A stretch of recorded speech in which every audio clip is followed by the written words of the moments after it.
Hello and welcome to another Pipe of Pearl. Today's Pearl, we're going to be looking at peak flow and spirometry. So these two tests form part of a respiratory function test.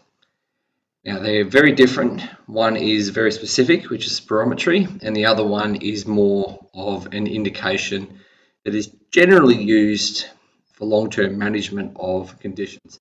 But today we're going to focus on using each piece of equipment, interpreting the findings in order to provide better care for our patients in the environments that we work in. So looking first of all at our peak flow. A peak flow, as mentioned, is mostly used to collect and establish data for asthma, and is used to distinguish patterns of patients' severity in order to engage in different action plans. So it's best to use it with someone who has an existing action plan, so then they can map where their function test is degrading in order to implement different drugs like salbutamol or corticosteroids, that sort of thing. But in our line of work, we can use it as a general indication of if someone is suffering from an obstructive or a restrictive respiratory disorder.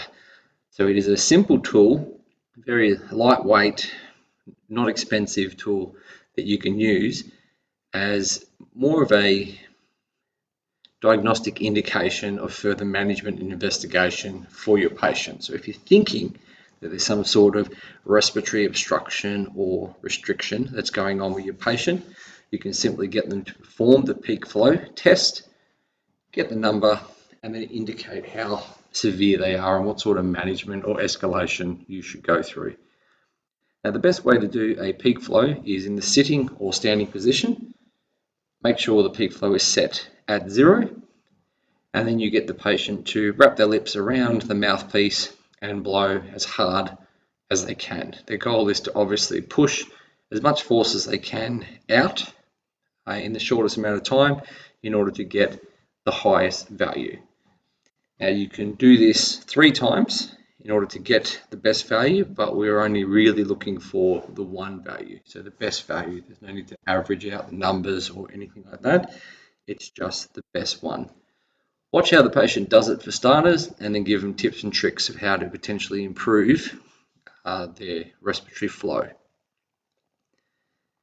Now, unfortunately, in order to interpret the results, you are going to need a chart.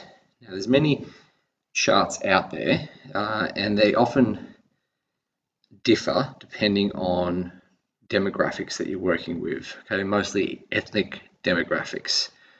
But generally speaking, you can get hold of a chart, and there you can look at it, and the chart is broken up into men and women because they're different, different expectations based on age, and then also different expectations based on the person's height as well. So as you can tell, it's really a rough guide, because if you're 42 and 186 centimeters, you're obviously going to have to fit in between columns for both. But this is just a general idea to see if there's a need to escalate sort of treatment. So the way it works is you get the information of your patient. Let's say you have a 35-year-old female who's 175 centimeters. So she should be blowing at around that 450 mark. If she doesn't meet it, then we grade where our patient has actually met by looking at the interpretation. So if you are going to take a peak flow out, it is best to have access to a chart. You can either download it as a picture onto your phone, or you can have a printout that you keep with the flow meter. Either way, if you don't have it, you really don't know if the patient is in fact restricted or obstructed. When you look at the clinical significance of the test, obviously it's minimal. We're just looking for an indication. If you're using it as a tool in order to map an asthma plan, it can be very useful, and that's where the green, yellow and red zones have come from, because they can correlate nicely to different escalations of medications or interventions that the patient can do. Generally speaking, if your patient gets 80% or more of the value, then you're good. Now, there are some patients that exceed expectation, so they actually blow beyond what is expected, their capacity. obviously. There are people that are elite and good at certain things, so if you have an average value, it's not unbelievable that they're going to be able to blow over that value. So if you get 80 and above, there's no need to worry, and you can add that to your differential diagnosis and move on. If someone gets 50 to 80% of what their expected capacity is, then it indicates that they have some sort of respiratory problem. You will not know whether it's obstructive or restrictive at this stage. So the best thing to do is to trial them with salbutamol. MDIs or nebulizers is fine, and then retest it after 10 minutes. What that tells us is if the patient is responsive to bronchodilators. If they are, then it's more likely to be a mild obstructive problem that you can put into your plan in order to say, all right, they can stay in the field, but here's a reliever in case you get short of breath again, or if it doesn't respond to MDI, then you can use that as evidence in order to evacuate them for further investigations. If someone's in the red zone, that means that they're performing less than 50% than is expected. Now, this is technically classified as an emergency, and you should treat it as asthma initially and then reevaluate it. So it actually falls into the emergency management category of asthma. Now, sometimes people can get down to as low as 35% of their expectation and still be a walk-in patient. So don't be confused by the way you may have learned asthma in the past, that you'll arrive to the scene, the person will be stooped over, speaking in one-word sentences. All these sort of things can happen, especially if it develops quite rapidly or acutely. But if the asthma develops longer, you get asthma-like symptoms over a longer period of time, the body can compensate quite well. They can actually be at 50% of their capacity, but not actually know that they're in that emergency state. Okay, so don't be fooled by acute medical emergencies versus prolonged pathophysiological development. Okay, but either way, you treat it as asthma. If it responds, perfect, but you'll still evacuate for further care in order to find a trigger or a pathogen that's actually causing this. Having said that, because obviously these are linked to asthma, if you come across a patient that's obviously in respiratory distress, okay, they've got obvious signs of emergency management needed, you don't do the peak flow. The peak flow is not designed to test how bad someone's medical emergency is.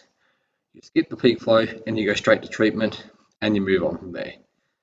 Now, in case you're wondering how to figure out the percentage, it's as simple as getting the value that they got divided by the value they should get times 100. So if you look at that 450 number we spoke about before, if our patient only got 400, it will simply be 400 divided by 450 times 100, which will give us 89%.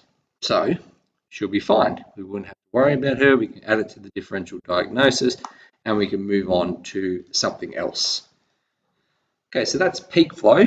As you can see, it's quite crude, quite easy to do.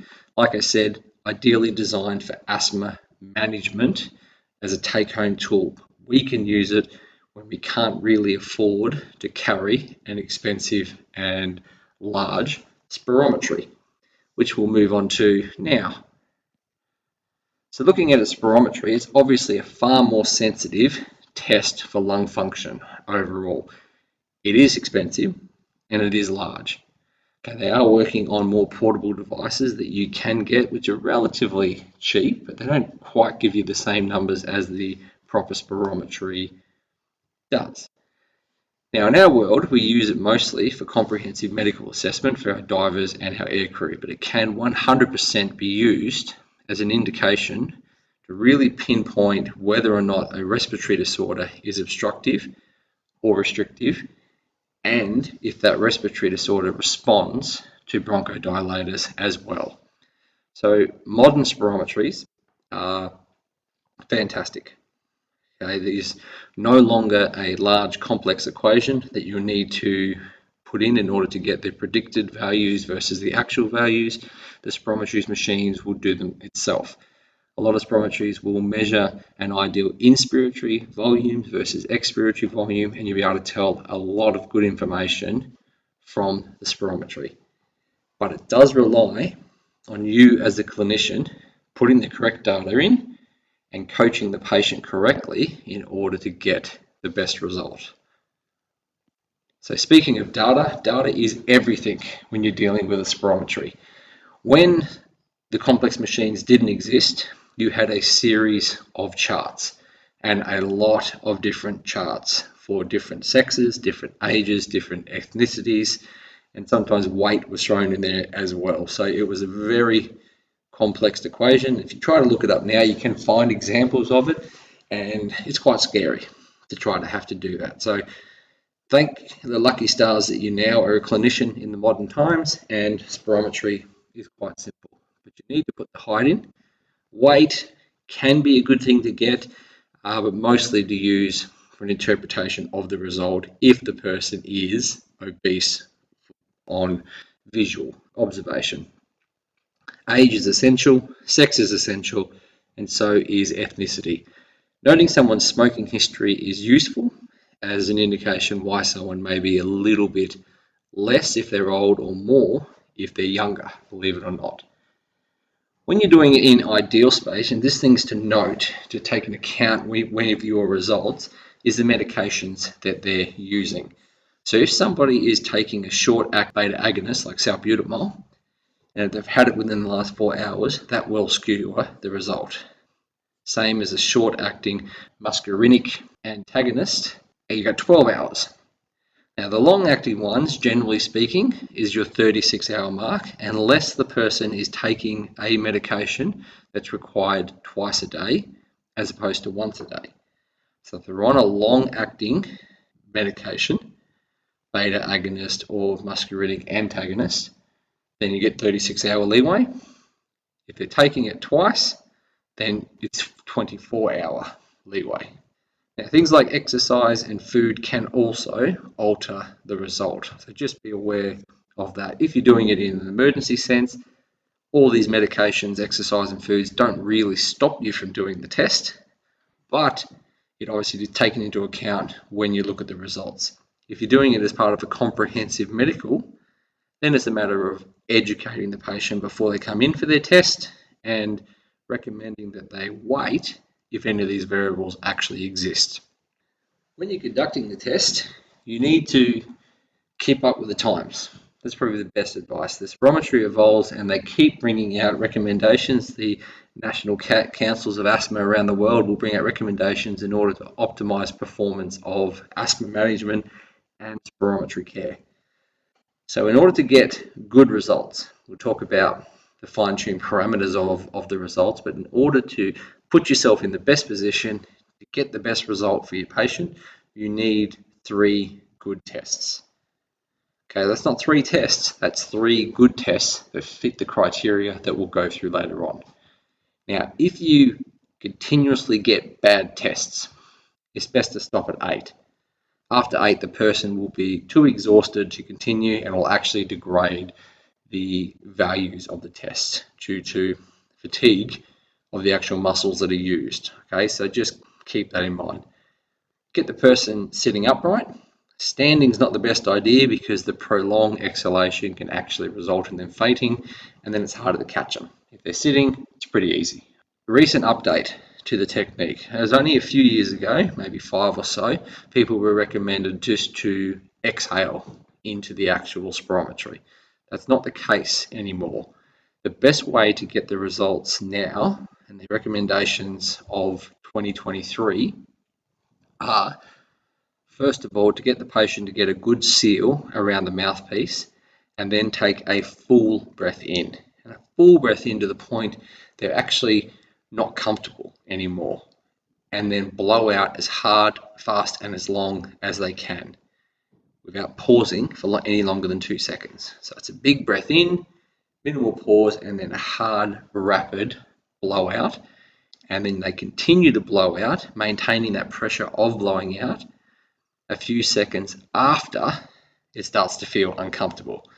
The patient may feel like they're not achieving anything. Their lungs are empty by their minds, but you still want to encourage them to keep that motion and momentum of blowing out until the very end. Then, big point to note, is they don't take the seal off the spirometry. They will take a full breath in again with the mouthpiece in place. Then they'll take it out and breathe normally and rest. Okay, so very different to the watch, wait, breath in without the mouthpiece, blow in as hard as you fasten the mouthpiece, take it out. Now, particularly if you have a spirometry that can measure the inspiratory value as well, you wrap a good seal around the mouthpiece, breathe in fully, breathe out violently, get a full breath in again, then take the mouthpiece out. That is a technique. And you do it 3 times minimum, but likely more, until you can get 3 good results. So it's best to get your spirometry and practice these techniques in order to get and capture and save the good results that you get. Okay, so what makes a good result? It's all about when it starts. So if the person has a big breath in and then doesn't start, holds their breath, so 100 mils has basically come in, so it starts later in the volume aspect, or if there's a delay greater than 2 seconds, then it's going to shift the whole skew of volume to the right. It doesn't make it good. If the blow line isn't a continuous smooth line with a nice plateau drop off at the bottom, then it's no good. So what that means is if they breathe out really quickly and it causes a cough reflex, you'll get a very violent jumping of the actual line. And if the person is blowing out and then quits and drops it, you'll have a sharp drop as opposed to a nice plateau, which means it's not actually a good capture. You'll have to do it again. Now, each one of the tests that you do needs to be within 150 mils of one another, which means the FEV1, which is the peak of the blowout, so it's forced expired volume within 1 second of the blowout, needs to be within 150 mils up, and the plateau needs to be within 150 mils of the total volume. If you get 3 of those, then they can be used as the good results to capture the average in order to interpret the results from there. And as mentioned before, if the person constantly does bad tests, then you don't do any more than 8, take the best you can, but interpret them with a grain of salt. Okay, they're not good capture, it's not good data, so you will not get good diagnosis from it. Okay, so that's how you get a good result. Now let's have a look at them. So a normal volume, as you can see, the bottom loop at the base is an inspiratory line, and then you'll get an expiratory line above. So you'll have a fast flow out, which is known as FEV1, and then a smooth continuous line to a plateau going down, which is your FVC, so forced vital capacity. So they're the 2 main numbers that you'll look for, and that normal volume is what it's all about. If somebody has a spirometry reading that looks like obstructed, you may have a normal looking inspiratory, but it has less depth, it has less volume, less capacity that the lungs can hold. So you only really know it if you know what the normal capacity is, really, because it still looks quite normal in the absence of the dotted line. But the expiratory phase, you'll see a real drop off and almost like a ski slip all the way down, like a really deep decline and then plateau out. Okay, this is obviously because it's very, very difficult for the patient to actually blow out, so they have a reduced FEV1 and then a markedly dropped pressure from there. It's almost like they get rid of their entire pressure for starters, and then they're held with this weak obstructed airway, which means the air can't get out as easily, so it plateaus down very, very quickly, so minimum volume. Compared to restriction, which as you look at it, it looks almost the same as the normal, just smaller, because restricted airways just means that it doesn't have the capacity to expand to its full extent, so it no longer has the volume. So it doesn't have the volume, you can't reach the peaks and you can't reach the vital capacity, but generally together it looks the same. And the mixed one is difficult, okay, because it has characteristics of both. Okay, so it's quite hard to diagnose. Okay, but they're the general appearances that you will see, but then it really comes down to the results that will distinguish between an obstructive and a restrictive respiratory problem. So looking at the interpretation, first of all, you can have a look at the shape of it. Now, if it meets its predicted values, so it meets its predicted values, predicted shape, then you're good to go. You can pretty much move straight on saying it's a normal spirometry. So that's the advantage of having modern spirometries. It will actually indicate where they're supposed to hit with those dotted lines all around it. So if it hits that and it looks very, very close to that, so that shape and size, then you'll know you'll have a normal spirometry.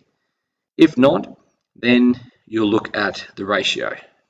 Now the ratio is what's known as FEV1 over FVC, and that's given often as a percentage. Now, if the percentage is less than the predicted volume, then you'll go down one line. So we'll start with the predicted volume. The predicted percentage is actually greater than or the same as what you're getting. Now that is the case of a possible restricted airway as opposed to an obstructed. Because remember I mentioned before, a restrictive pulmonary disease will just mean that your lungs no longer have the capacity to expand to their full stretch, but you'll find the ratio between the FEV power and the capacity are the same or very, very similar to that of a normal lungs. It's just smaller. It's sort of like you being a 190 centimeter man, but you have the values of a 160 centimeter woman.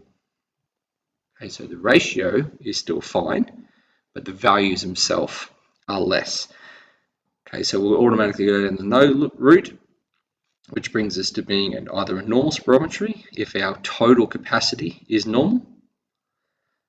If our total capacity is less, then we have a possible restriction, and that means further investigation is needed. We really can't do any more tests from there, so that gets passed on to further investigation in order to try to figure out what sort of restrictive problem is occurring. Restrictive problems are generally chronic problems like your hypersensitivity, pneumonitis, your pseudocyanosis, asbestosis, silicosis, ARDS, all these ones that just causes fibroid growths around your lungs. Okay. Now in the event the percentage is less, as we've expected, we can look at a little table down here for the severity, but basically the number we're looking for is at 80. So if it's 80 and above, you're good. If it's below 80, then it's less than predicted. Okay, now generally the spirometries will give you values based on certain demographics, but that's the general. But if it's less, you go to yes. And if the forced vital capacity is less, then it's obstructed. If it's not less, then it's still obstructed because you've got the overall yes of the ratio being low, but it may have a little bit of restrictive within it. Either way, if you get yes, you do your positive bronchodilator response. That's where you give them a short-acting beta agonist like salbutamol, MDI, or a nebulizer, and you then interpret the results 10 to 15 minutes after the administration of that medication.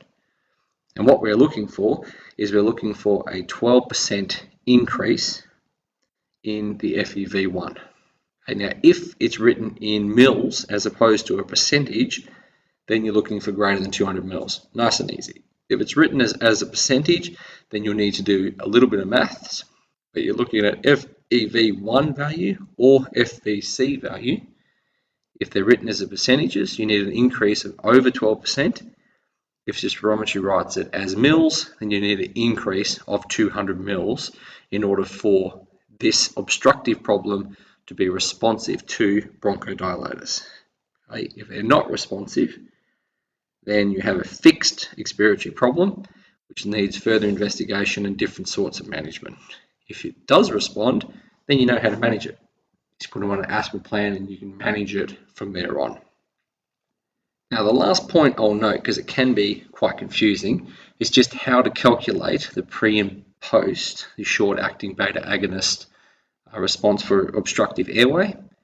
because when you're dealing with percentages. So if you throw out 12% to people, sometimes it's quite intuitive for that person to think that all they need is a physical plus 12% increase. Means the person was 70, which means they have to be 82 in order to get a positive result of over 12%. Okay, but that is not the case because they're talking about a percentage gross of the two values, not a 12% as a variable of 100%. So the way to figure it out is you get the two values, you get your post bronchodilator number and your baseline number. You figure out the difference between those two, and then you divide it by the baseline value. So you divide the difference by the baseline value. Okay, now, if the baseline value was at 74%, okay, it's not really a big problem, but it's less than 80, so we can play with it, and your post-salbutamol was 83, then we simply do 83 minus 74 divided by 74, which becomes 9 divided by 74, which is 0.12, which when you times that by 100 and turn it into a percentage, it becomes 12%. Okay, so don't get confused by thinking you need to plus 12% of it. It is a 12% increase in the values of FEV1 or FVC. Okay, so that brings us to the end of this panel. I hope you got something out of it. Spirometry, like I said, very specific sort of testing. It really relies on good data. It is mostly used for medicals and really underused for respiratory disorders. So feel free to get familiar with the spirometry within your workplace in order to get a good understanding of how to get great data, because you can use it as a means to really filter through those people that have a respiratory disorder that can be helped simply. It's an obstructive disorder that responds to bronchodilators, and you can also help easily identify and early identify those that have signs of restrictive lung diseases in order to start the pathway of further investigation in order to improve your patient's quality of life. But until next time, take care.